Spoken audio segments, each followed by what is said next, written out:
The next guest is Jeannie Moravits Smith. She is the founder of Dynamism Leadership, formerly HRRX, a leadership mindset and organization development consulting firm established in 2005. Prior to becoming CEO, she held executive leadership roles at a variety of organizations. Now, with over 3 decades of personal and professional experience, Jeannie has helped thousands of leaders learn how to take charge of the catabolic thoughts and feelings that control their mindset and replace them with anabolic energy. Jeannie holds certifications in leadership coaching, energy leadership, human management, as well as a Master of Science degree in human resources. Jeannie's clients state that she has helped them enhance their relationships, both personally and professionally, with themselves and others to enhance connection, attract and retain top talent, and make massive profits. Welcome to the podcast, Jeannie. Oh, so glad to be here. Thanks for having me. Tell me about a time when you were in the trenches and managed to crawl out. So looking back on my decades of experience in the work world, I have to look back at the one that was probably most transformational for me. And it really had a lot to do with standing up for my values. And so I had climbed the corporate ladder in the human resources function, literally from HR clerk to vice president of HR. And I was so excited to finally have an invitation to a board of directors meeting.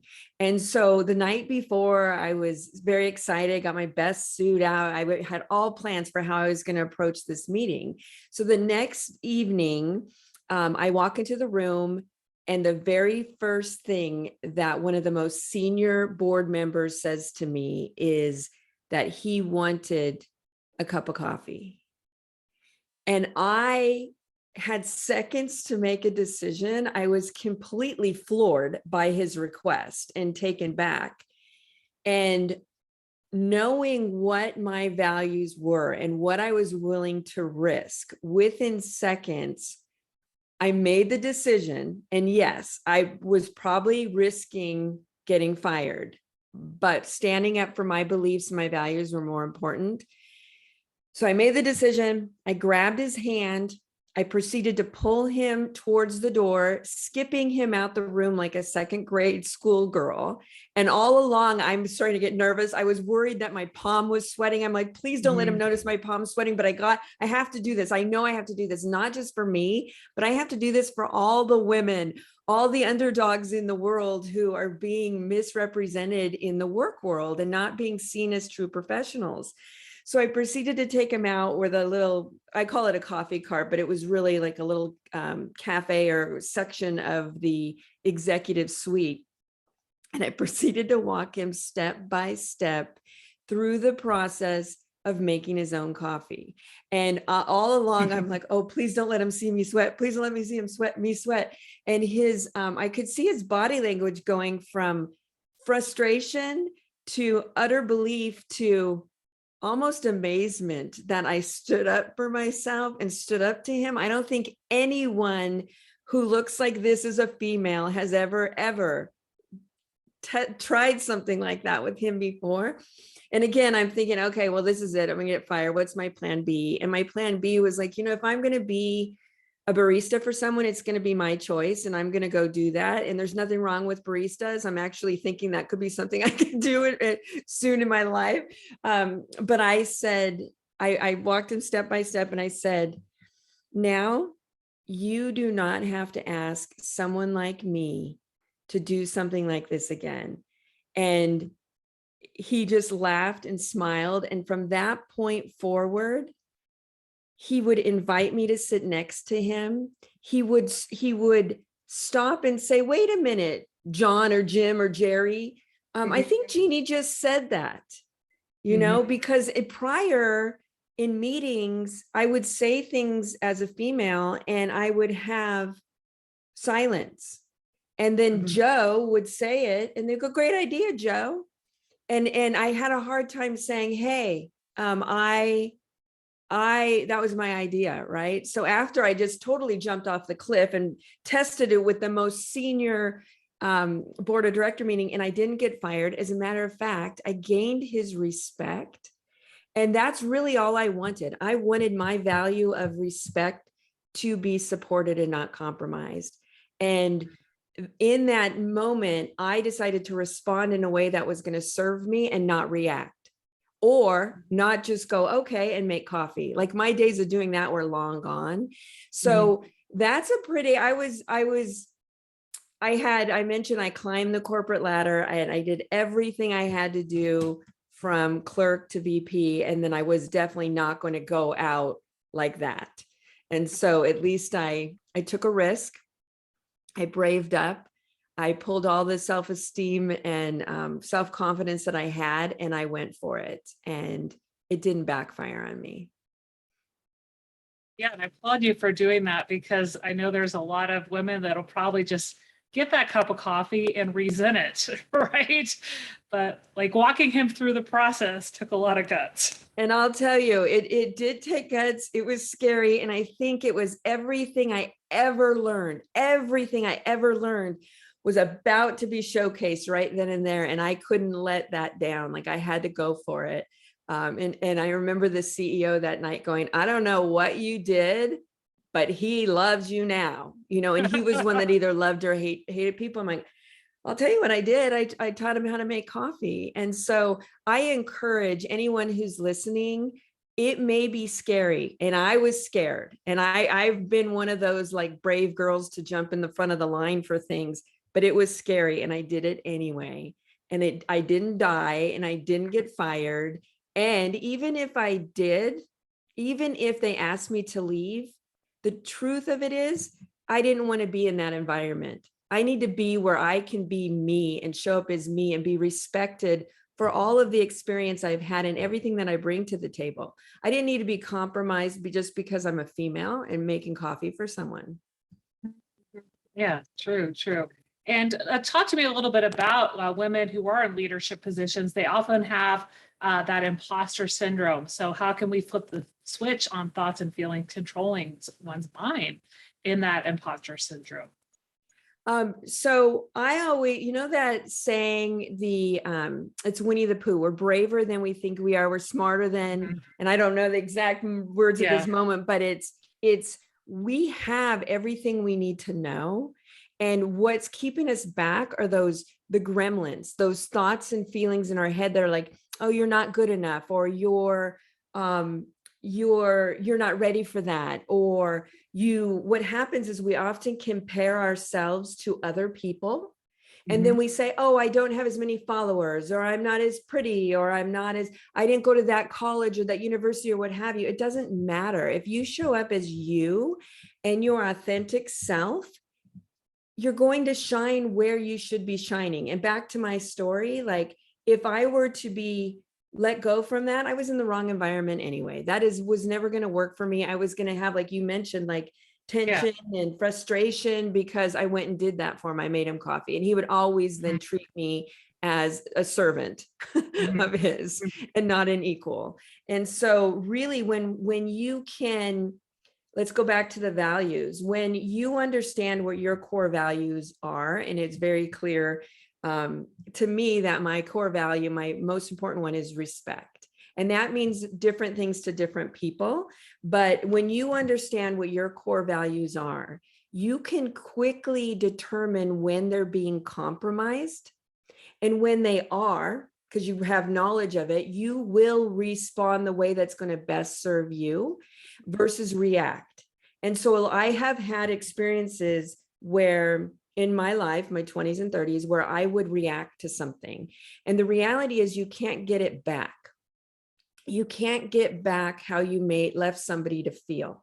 They may forget, you've heard that saying, they may forget what you said, but they're never going to forget the feeling that you left them with. And so we really want to, in order to show up as our best self, is we want to avoid those reaction moments. And by in order to do that, you need to understand your core values and why they're important to you. And so I was like, oh, I'm not being respected. Okay, I'm going to respond. And, I had never thought that situation would happen, but when it happened, I just pulled the file out. I was like, oh, let me teach them how. You know that saying, teach people how to fish and they'll eat the rest of their life. I actually said that to him rather than, I was like, now you never have to have somebody else for this again. You know how to make your own coffee. You can always get your own coffee. And so I want people to trust their intuition and take a deep breath. Like one thing a lot of people do is they react right away. Yeah. And it's okay to take a second. Just take 1 second and go, how do I want to respond? And what's happening in your head is you're like, oh, my value of respect is being compromised. I don't want to lash out. I'm going to respond this way. And trust your intuition. Like I said, it's all, you have it all. You're intelligent. We're all experienced. You reflect on everything you've learned, you've heard, you've been exposed to. And every time we have an experience in our life that's really hard on us, look at the opportunity of what you've learned. So if you look back and it's like, oh, that was horrible, but what did you learn from it? Like connect the dots in the backwards to prepare yourself for the next situation. And you're ready for it. Take that step, take it, go for it. Because I bet you 9 out of 10 times, if not close to 100% of the time, it's not horrible. And the worst, I always have told people, it's okay to ask for things, because what's the worst thing they can do is say no. So it's the same concept, right? Like try it. And so what? You failed, you learn from it, move on. You're that much richer of a person. So go for it is what I'm telling people to do. Don't not do things because you don't think you're good enough. You're not strong enough, because you are. Yeah, and that's the thing people need to convince themselves of, and like you said, not be reactive, but instead, learn, work with your core values and know what your core values are. That leads us to talk a little bit about trust, because trust in the workplace is, one of the core values of many people, I think, especially in the school. And it also, communication in that workplace is based on if people trust each other or not. So how can trust be cultivated to enhance connection in the workplace? So trust is 2 ways with 2 people or more all the time. So it goes back to that simple saying, do what you say you're going to do.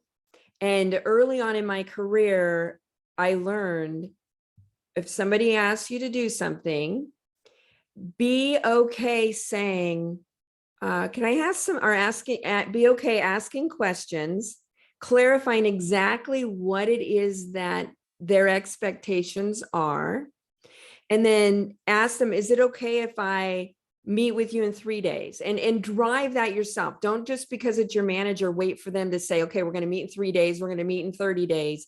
You drive that and say, you know what? I don't have all these answers, and be okay saying, you know what? It looks like we have 8 steps here and I've done 6 of them, but can you help me with these last 2? Like, you don't have to know everything ever. It's okay to say, I don't know. Can you help me with it? Or I'm going to research it, and then check in with your manager. Am I going down the right path? So what that does for your manager, they start trusting the fact that you're going to be 100% honest with them. And that when you're struggling, you're going to come to them for help. And guess what's going to happen? You're actually going to intercept a problem.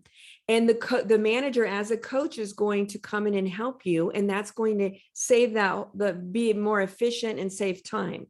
Because I've seen it where a lot of greener or newer people to the work world feel they have to show up as someone else and be more than they really are. And so I'm just going to do it. And then they fail. And then they have to hide it from their manager. And then they're ashamed. But if you can admit, you know what, I think I got 90% of this, or I think I got 80%, but I could really use your help on the other 2. You're building a really solid relationship, have really great communication, and you're trusting each other in both ways, both directions.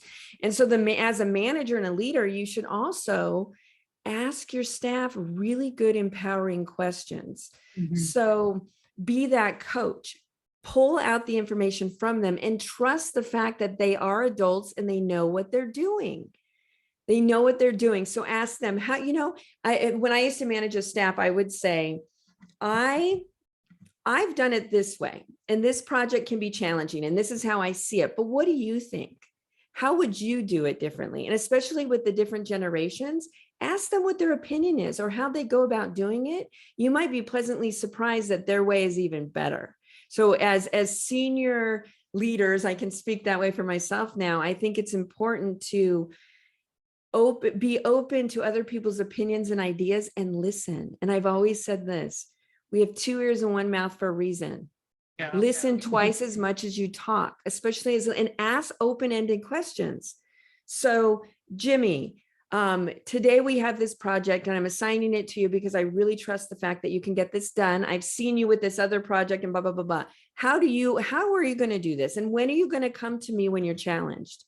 And have them tell you all of their obstacles. And guess what? They will start trusting that you're not going to reprimand them if they don't have all the answers. Yeah, and goes both ways, like as you're saying, let people do their jobs. If you're the manager, right, trust them to do their jobs, but also as a mid-level person, just make sure that you are not afraid to go to the manager with questions. That trust goes both ways. So I wanted to talk to you a little bit about your book. So behind you on the video, you have Energy Leadership. So what exactly is energy leadership? Okay, that's my book, Energy Leadership. That's not the one I wrote. Was an author in. I have the other 2 here. But energy leadership, it's a concept of understanding how you show up when you're with your friends or your family or your comfort zone. And there's 7 different levels of energy. And so do you come in as a very level 3, helpful, very caring, considerate person? And there's an assessment I do that determines what happens to those same levels when you're under stress. And then what I do with a lot of my clients is we compare these differences and what triggers you to drop down to a much lower level under stress. And this is by understanding what energy leadership is, how you show up at the different levels and under what circumstances, you can actually change the way that you show up in the world and your workplace. And that really, it has a lot to do with, I couple this with a values assessment so that, and it really comes down to that, what are my values that are being supported or compromised at this time? And that's what happens under stress. And I can give you a really quick example. Before I understood this whole concept of energy leadership, I was handing out these flowers to kindergartners for a teacher appreciation meeting or teacher appreciation day. And the teacher had only given me 3 minutes. And I'm all about respecting other people's time because that's a huge, really important value of mine. So I have 3 minutes. I should have, in hindsight, all had the same color flower. But of course I had a bouquet of different colors and each of the child wanted a different color. So I'm going as fast as I can. Well, a mother comes over wanting to help, but she starts tapping me on the shoulder.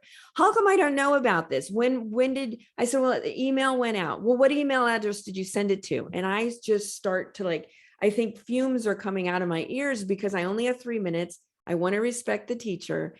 And now she wants to know what email address. So I should have said, let me start with that. I should have said, if you give me a minute, let me get through this, I'm all yours. That is a great response. But instead I reacted, well, whatever email address you have on file, right? Or whatever it is, you should have got the message. You didn't get the memo. It's not my fault. See the difference there? So when you understand what happens under stress, what value is compromised, and how to, and it's seconds, which is why I believe I was able to do that with the board of director member, was because I could quickly understand what was going on, feel it, feel the pressure before I blurted something out. And I'm really trying to get the message across with leaders at all organizations that that's really what it comes down to, how you're treating people when it gets stressful. And I've worked with thousands of leaders, both in-house HR and as a consultant. And that's when it matters. That's when the relationship has been damaged with their staff, is when they react under pressure, under stress, and they can't get, the employee can't get over that feeling they left them. Yeah, and I totally can see like that experience with the kindergartners and, reacting like when a lot of things are happening at once, right? I mean, educators make that mistake a lot, whether they're dealing with parents or students, and yeah, how you should have reacted. And I think it comes also with experience and being in the field and really kind of looking back on your mistakes, as you said, how we can lead with our core values and And recognize. I think, like you just said, like learning from your experience, learning from your mistakes, being experienced, and knowing who you are at the core. It's so very important. Mhm, mhm. So you have co-authored a few books. So one with Success Codes, Secrets to Success you were taught in school, and Own the Microphone is the second one, How 50 of the World's Best Professional Speakers Launched Their Careers. So talk to me a little bit about each one of those, starting with Success Codes. Okay. So my chapter in Success Codes was really about success, defining success as a personal feeling. It really has to be who you are. And again, back to what I've said earlier, you can't compare yourself to someone else's success. We're all so different. And if we're truly showing up 100% authentic in our life, then we should be able to define success any way we want and any way that feels good to us, and not compare. I truly believe that everyone is a leader of their own life, and that we have the choice. We have the choice to define these different levels of success. So looking back on my life, like I thought, I'm going to climb the corporate ladder. I'm going to be VP of HR. That's it. That's going to be success. I'm going to be at that board meeting. That's why it was so shocking to me that I had that response from him, because I had finally reached where I needed to be and wanted to be. But that was a goal that I set up for myself. And the funny thing is we can change that too, because when I got there, it wasn't all that. It wasn't, and that's when I ended up thinking, maybe I'm going to start my own business. So you can also change those, either your definition of success. But a lot of people, I want to go get a master's degree, or I want to get an undergraduate degree, or maybe I want an associate's degree in music or something. That's your success. That's important to you. That's your life. It's your choice. So it really is. I mentioned that I had worked with thousands of leaders in the past, and really, the chapter of my book, my chapter title was, It's an Inside Job. It really is an inside job. And it comes down to 5 different areas that I know both myself and multiple leaders are able to define success with understanding how to change and accept change and flow with change. And I've coached a lot of people who are in their 50s, who are set in their ways, and they're struggling with the new 20-year-olds coming into the work world. So you have to understand that change is inevitable. My mom used to say, change, taxes, and death. Those are the things that you can't control. So accept it, embrace it. And I was that little girl that moved my bedroom around every night, that when my mom came in not every night. That's a little OCD, but I would move my room around, that sometimes my mom would the next day to wake me up and not know where my head was, because I like to I like change. The second thing is trust. And we talked about that, trust in the work world. You also have to be able to trust yourself, like really trust yourself, and let your intuition drive you. You won't be let down ever. If you have a strange gut feel about something, you're spot on. Don't move forward. The third thing, communication. We talked about that. Be open. Communicate the truth, ask a lot of questions, ask questions of your staff, ask questions of your manager. I'm a believer. There's no such thing as a dumb question. and you will get an answer. And if you ask your manager about how they did things in the past, you'll even get deeper and richer answers, because people do like to talk about their experiences.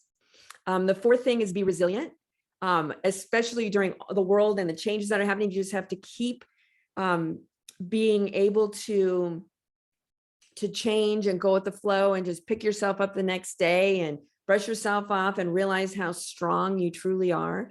And the fifth thing is having a high level of emotional intelligence and really understanding what happens to you under stress. And I think this has a lot to do with the energy leadership and understanding your values and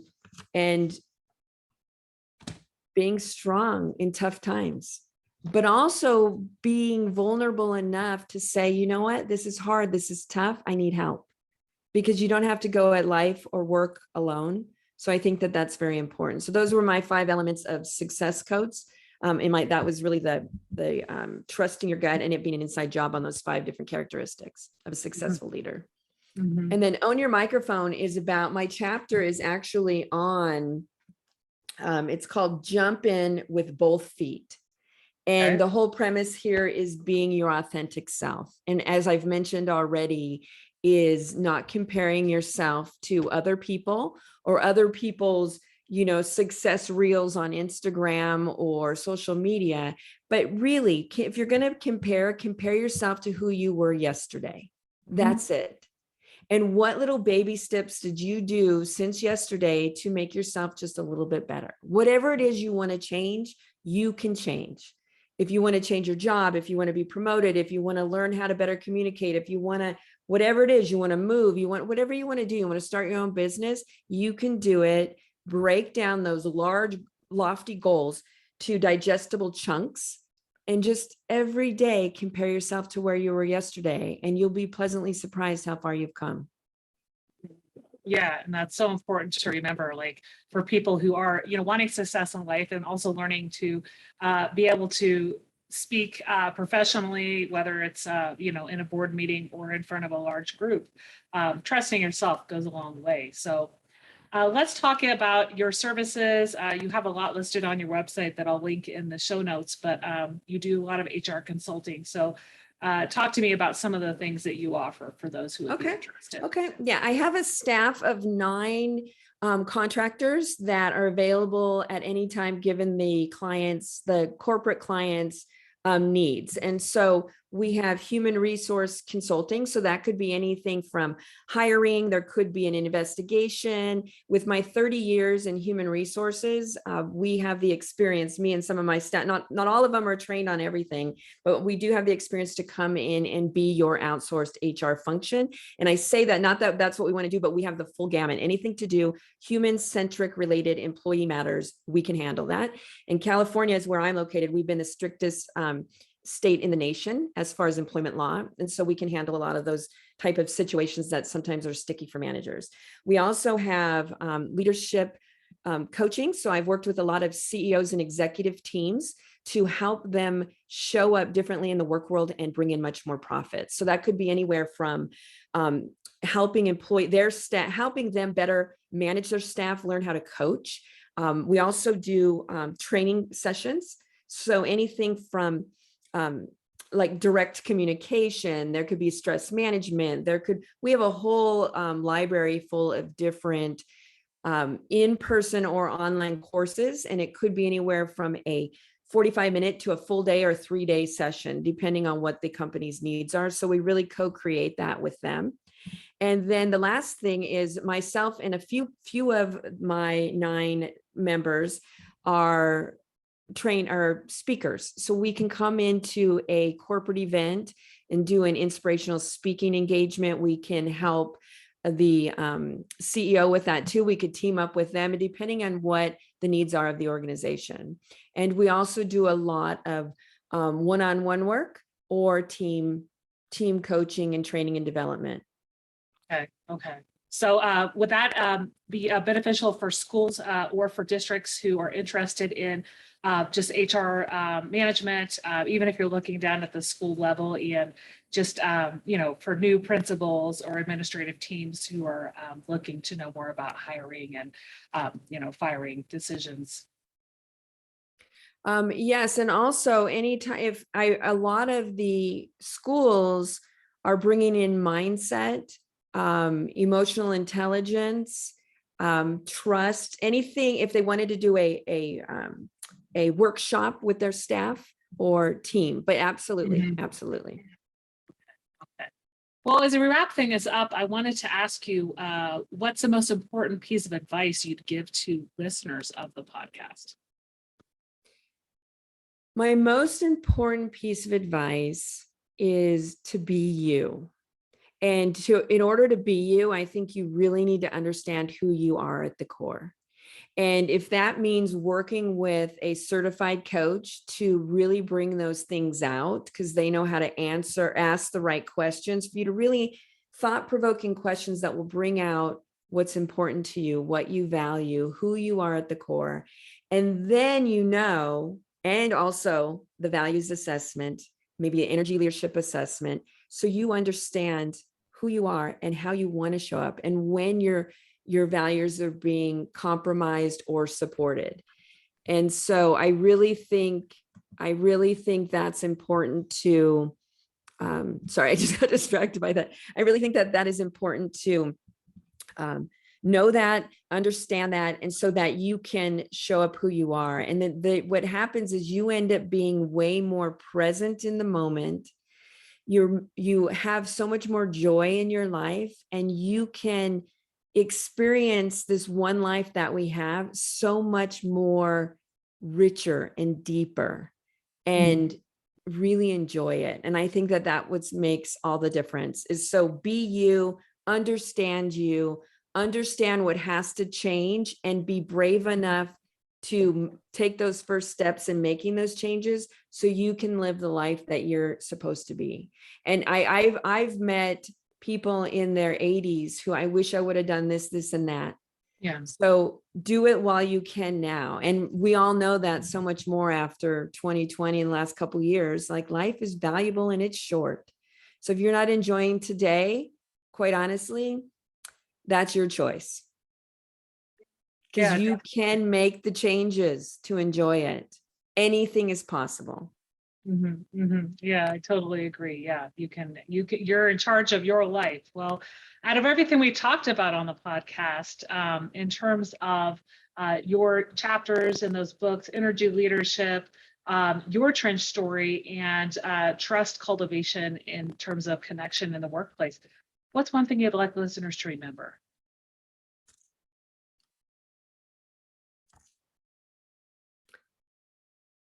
Well, my words of advice. So remember that, I think I'm going to go through the 5 things. Change, be open to change, trust yourself and trust others, believe in them, communicate, ask for what you want, be brave enough to do that, communicate your needs. So you cannot expect people to be mind readers. You have to ask for what you want, be resilient, and bump up your emotional intelligence. Those 5 things will make you a strong leader. And again, we all are leaders of our own life. So everyone's a leader, and that will make you stronger. It will make you help with this plan of having you be more present and experience more joy each and every day.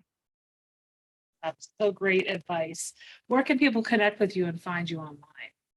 So you can find, my website is Dynamism. So it's Dyna, DYNAMISM, leadership.com. That's probably the best place. It has all the links to everything there. Great. I'll put that in the show notes. Well, thank you so much for being my guest on the Out of the Trenches podcast today. Oh, you are so welcome. Thanks for having me. I love talking with you, Dana.